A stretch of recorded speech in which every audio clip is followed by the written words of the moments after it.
হরে কৃষ্ণ। কিছুদিন ধরে ভাবছি যে সবাই তো মুখ কালো করে থাকে, সবাই মুখ কালো করেই চলে।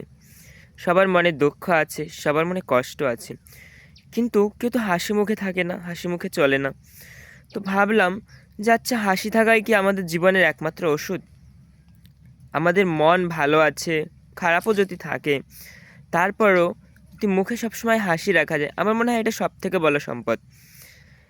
অনেকের কাছে টাকা আছে, পয়সা আছে, আমরাও ইনকাম করতে পারি, আমরাও চাইলে গোছাতে পারি, কিন্তু টাকা পয়সা থাকলেও, সব কিছু থাকলেও, বিবাহ, ছেলে মেয়ে সব কিছু থাকলেও মুখের হাসিটা, এটা কি সবার কাছে থাকে?